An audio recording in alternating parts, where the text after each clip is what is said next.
ভারতের প্রধানমন্ত্রী নরেন্দ্র মোদী বাংলাদেশে পৌঁছান। নির্বাচিত হওয়ার সাথে সাথেই তারা আবারও ভারতের কসাই খ্যাত নরেন্দ্র মোদীর হাত তাদের কাঁধে চায়। নরেন্দ্র মোদী যদি এখন আসেন, government has got the mandate 236, they can now. উনি যদি আসেন, কি করতে পারেন আপনারা?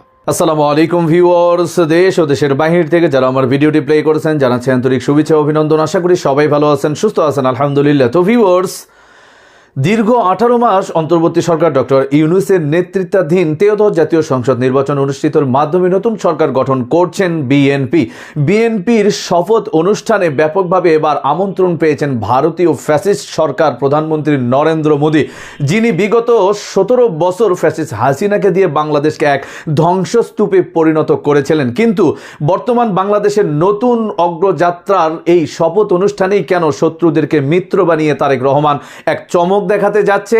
কবে আসছেন নরেন্দ্র মোদী? আসুন বিস্তারিত আপডেট জানবো রিপোর্টে। সো ভিডিওতে যাওয়ার আগে ছোট রিকোয়েস্ট করবো, যারা চ্যানেলটি সাবস্ক্রাইব করেননি সকল আপডেট সবার আগে জানতে অবশ্যই চ্যানেলটি সাবস্ক্রাইব করে পাশে রাখবেন। দর্শক আসুন স্ক্রিনে। নরেন্দ্র মোদী যদি এখন আসেন, government has got the mandate 236, they can now.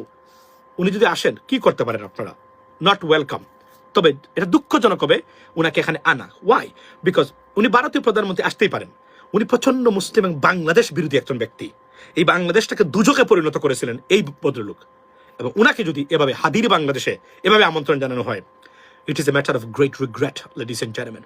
It is a sad, it's pathetic for sure. I know it's going to be very, very tough to tolerate or accept it or absorb it. But to be honest with you, they have the power. They're the mighty right now. You know what I mean? You're not powerful. You prove that you are not powerful. They are the powerful because you've given them a mandate and they can do whatever they want to do.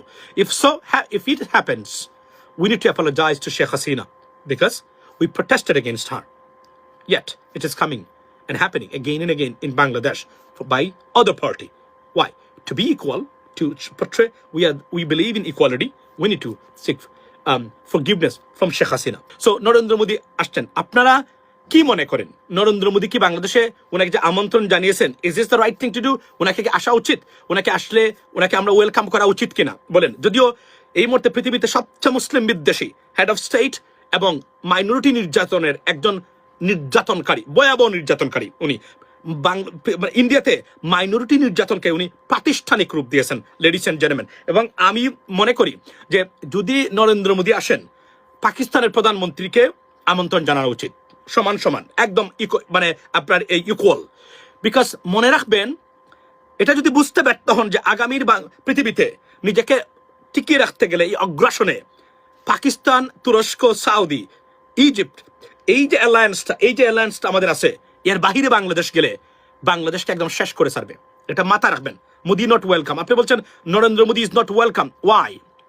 Because let's not forget, Rakin, we have given the mandate to this government, and that is 213 seats they obtained or they got, right? They have a superpower. They're one of the most super powerful government in terms of people's mandate we have in Bangladesh. They have this mandate. They can do whatever they want to do. আপনারা কি মনে করেন? আপনারা আমাকে বলেন যে উনি এই মুহূর্তে তারা ম্যান্ডেট আছে বিএনপির, তাকে যা ইচ্ছা তাই করতে পারেন তারা।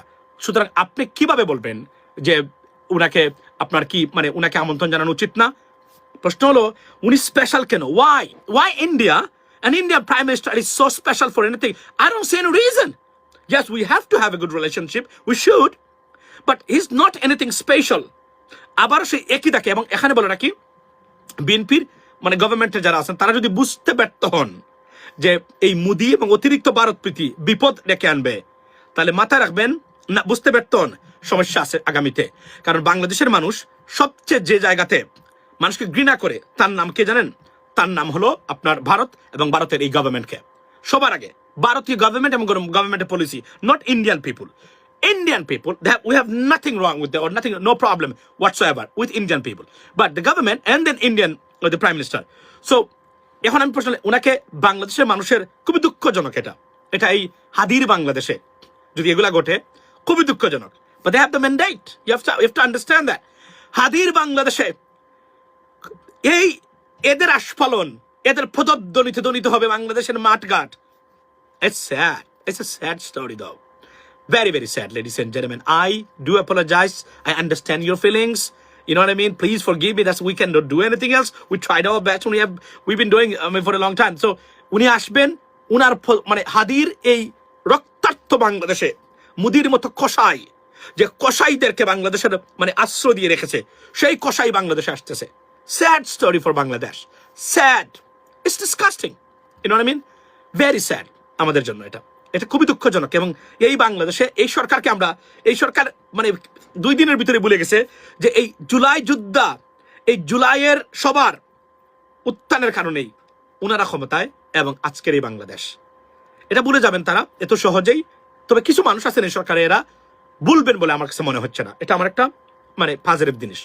তবে আমি বলি যে নরেন্দ্র মোদীকে আমন্ত্রণ জানানো যেতে পারে, সেই সাথে যেন পাকিস্তানকে আমন্ত্রণ জানানো হয়। কিপ দ্য ব্যালেন্স, মনে রাখবেন পাকিস্তান বাংলাদেশের স্বাধীনতা সার্বভৌমত্ব রক্ষার জন্য নাম্বার 1 একটা দেশ এই মুহূর্তে পৃথিবীতে, নাম্বার 1 মিলিটারি পাওয়ারফুল এবং অ্যালায়েন্সের ক্ষেত্রে। এটা ভারত বুলুন্টিত করতে যাচ্ছে, করাচি মানে ঢাকা ফ্লাইট বন্ধ করতে যাচ্ছে, আমাদের যে সামরিক যে চুক্তিগুলো সেগুলো বন্ধ করতে যাচ্ছে। আমি ডক্টর ইউনূসকে বলেছিলাম আপনি এগুলো শেষ করে চলে যান, এগুলো একদম কমপ্লিট করে চলে যান, যেন তারা না করতে পারে এখানে। এবং এখানে একজন মানে মন্ত্রী হবেন এই সরকারে, যিনি গুরুত্বপূর্ণ একটা মন্ত্রী। আমি খুবই শঙ্কিত এই লোকটাকে যদি এই পজিশনে দেওয়া হয়, নাম বলতে চাই না, কারণ উনার ডার্ট অলরেডি মানে ভারতের রয়ের কাছে, মানে মেন ইয়ে হোটেলে ঘুমানোর কুকীর্তি ভারতের রয়ের কাছে। এই অবস্থায় যদি ওনাকে মন্ত্রী বানানো হয়, ইটস গোনা বি ডেঞ্জারাস। এটা দেশ জিম্মি হবে নিশ্চিত করে বলতে পারি আমি এখানে। আই হোপ এটা ঘটবে না। এবং আমি একটা মানে খুশির খবর বলি, এই সরকার দেখলাম আলতাফ হোসেন চৌধুরী, ওনাকে পুলিশের মানে স্বরাষ্ট্রমন্ত্রী বানানো হচ্ছে। ইফ সো, এটা যদি বানানো হয় আমি খুশি ভাই। দিস গাই ইজ এক্সেপশনাল, অন্য ধরনের। উনি অন্ততপক্ষে মন্দের মধ্যে যে কোনো মানুষের চেয়ে উনি ভালো। বীর মুক্তিযুদ্ধ বিষয়ক মন্ত্রী বানানো হচ্ছে সবচেয়ে হাস্যকর একজন ব্যক্তি, ট্রলের শিকার হয় যে তার দর্শক স্ক্রিনে আমরা সে সম্পর্কে বিস্তারিত জানলাম। এই বিষয়ে আপনাদের মতামত কমেন্টে জানান। কেউ ভিডিওটি স্ক্রিপ্ট করবেন না। নতুন এই মন্ত্রিসভা প্রধানমন্ত্রীর শপথ গ্রহণকে কেন্দ্র করে এশিয়া মহাদেশের সকল প্রেসিডেন্টকে তারা নিমন্ত্রণ জানিয়েছেন, কিন্তু যে ভারতের সাথে বাংলাদেশের এক ঐক্যিক শত্রুতা জন্মলগ্ন থেকেই লেগে রয়েছে, তাদেরকেই কেন খুশি করা এখন তারেক রহমানের প্রথম কাজ? নিজের বিপদকে তিনি নিজেই ডাকছেন, নিজের পায়ে কি নিজেই কুড়াল দিচ্ছেন? বিস্তারিত আপডেট রিপোর্টে।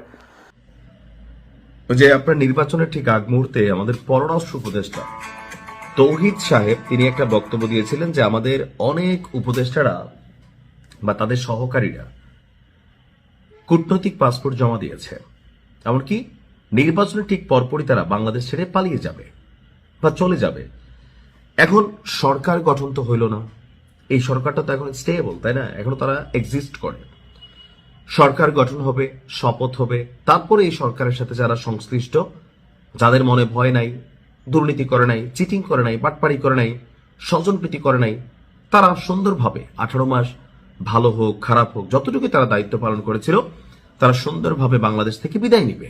কিন্তু ঘটা শুরু হয়েছে ভিন্ন ঘটনা। অর্থাৎ তৎকালীন সময় পররাষ্ট্র উপদেষ্টা তৌহিদ তিনি যে বক্তব্যগুলি দিয়েছিলেন, সেটার প্রথম জায়গাতে আমরা যার নাম পাইলাম প্রধান উপদেষ্টা বিশেষ সহকারী, অর্থাৎ ডক্টর ইউনূসের বিশেষ সহকারী ফয়েজ আহমেদ তৈয়ব। তিনি দেশ ছেড়ে ভাইগা চলে গেলেন নীরবে। ডাক, টেলিযোগাযোগ এবং তথ্য প্রযুক্তি মন্ত্রণালয়ের দায়িত্বপ্রাপ্ত অন্তর্বর্তীকালীন সরকারের প্রধান উপদেষ্টার বিশেষ সহকারী, খুবই গুরুত্বপূর্ণ বেশ কিছু সেক্টর তিনি আসলে হোল্ড করেছিলেন। এখন সূত্র বলছে সকাল 10টার দিকে, আজকে শনিবার সকাল 10টার দিকে জার্মানির উদ্দেশ্যে ঢাকা ত্যাগ করে ফেলেছেন। আপনার বিমানবন্দর সূত্র থেকে জানা গেছে তিনি এমিরেট এয়ারলাইন্সের ফ্লাইট EK583 এই বিমানযোগে হযরত শাহজালাল বিমানবন্দর থেকে আপনার রওনা হয়েছেন। তার সফরের উদ্দেশ্য আনুষ্ঠানিকভাবে প্রকাশ করা হয়নি, জানিয়ে মানুষের মধ্যে সন্দেহ তৈরি হয়েছে প্রধান উপদেষ্টার বিশেষ সহকারী কেন নীরবে দেশ ছেড়ে চলে গেলেন, কেন এটার কাজ সম্পর্কে কোনো ব্যাখ্যা বা তথ্য আমাদের কাছে আসলো না। দর্শক, ফয়েজ আহমেদ নেদারল্যান্ডসের নাগরিক এবং বর্তমানে তিনি নেদারল্যান্ডসের প্রতিষ্ঠান ভোডাফোন জিঙ্গুতে সিনিয়র সফটওয়্যার সলিউশন আর্কিটেক্ট হিসাবে কর্মরত রয়েছেন।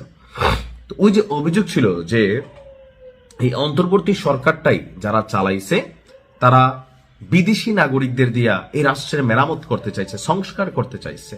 অধ্যাপক আলী ইলিয়াস থেকে শুরু করে ভাই যারা বিদেশে থাকে, দেশেই থাকে না, এই দেশের সংস্কার করতে গেলে তারা আসলে কি করবে? ধরেন বাংলাদেশের সরকারি প্রাথমিক বিদ্যালয়গুলোতে উদাহরণ দিলে বুঝবেন, দেখবেন যে এখানে শিক্ষকদের সন্তানরা স্কুলে পড়ে না, ম্যানেজমেন্ট কমিটি যেটা থাকে তাদের বাচ্চারা এই স্কুলে পড়ে না।